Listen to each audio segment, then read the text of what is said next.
Ça veut dire quoi? Ça veut dire que les grosses, elles ont pas le droit de baiser, quoi. Elles ont pas le droit de baiser, les grosses. C'était, tu sais, les pictogrammes homme-femme pour les toilettes. Tu vois, le dessin que c'est. Donc, c'était le pictogramme femme. Et donc, t'avais une barre au milieu. Un pictogramme femme classique, avec marqué Enter. Et un pictogramme femme, genre, arrondi aux hanches, avec marqué Do not enter. Sur une capote, tu vois. Enter dans une mince, do not enter dans une grosse, quoi. J'ai trouvé ça, mais ultra trash, et je me sentais trop mal. Je disais, mais ça veut dire que moi, j'ai pas le droit d'être aimée, quoi. Je suis grosse, j'ai pas le droit d'être aimée. Il y a eu une espèce de mode, mais je me rappelle clairement de ça, genre quand on était en seconde, je me rappelle que toutes mes copines avaient essayé de se faire vomir au moins une fois, tu vois. C'était la préoccupation de toutes les meufs d'être minces, quoi. Et j'ai arrêté de manger. Et genre, je mangeais une chocolatine toutes les 48 heures, quoi. À peu près. Des fois, j'avais faim, et du coup, je mangeais une chocolatine, quoi. Et j'étais contente parce que je maigrissais de ouf, tu vois, et forcément. Jusqu'à ce que Raph parte. Et du coup, il m'a fait promettre avant de partir de bouffer 3 repas par jour. Et du coup, après, j'ai remangé. Sauf que dans cette année-là, du coup, j'avais perdu 10 kilos, forcément.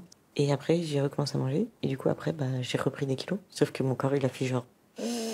On veut en prendre un peu plus quand même, parce qu'on sait jamais si elle nous refait le coup, tu vois.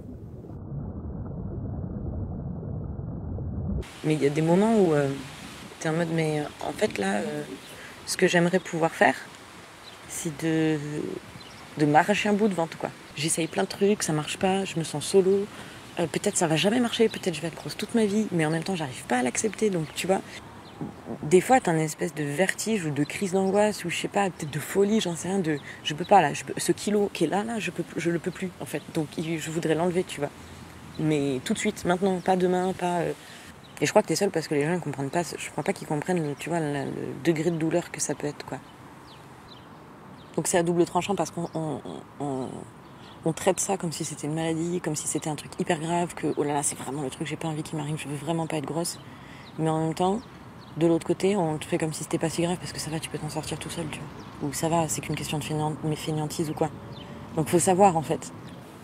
Mais en même temps, j'aimerais bien avoir la force de caractère et des nanas qui disent bah non, moi je fais 120 kilos et je trouve que je suis une des femmes les plus belles du monde. Et si t'as un problème, je pense que c'est toi qui as tort. Et elles ont raison, tu vois. Et c'est trop beau, et c'est trop bien. Et c'est des nanas qui se trouvent vraiment belles, j'espère. Et tant mieux, tu vois, et c'est cool. Et ça me fait chier, parce que moi, je pensais que j'étais quelqu'un de militante et de politique et tout ça, et qu'en fait... en fait, je suis pas capable de vouloir garder mes 20 kilos de plus pour aller au bout de ce que je crois. Parce que je crois vraiment que tu peux être très beau en ayant 20 kilos. Et qu'on devrait pas te faire chier, et que chacun vit sa vie, et que chacun son corps différent, et que ça va, putain, on est au 21e siècle, quoi. Mais pour tout le monde, sauf pour moi, quoi. Et c'est nul parce que moi j'aurais bien aimé avoir ce militantisme-là, tu vois, de jusqu'au bout, où en fait ta vie ça devient ton dogme de militantisme, tu vois. Je suis pas cohérente là avec mes idées en fait. Mais je crois que je préfère être incohérente que malheureuse, quoi. Donc en fait...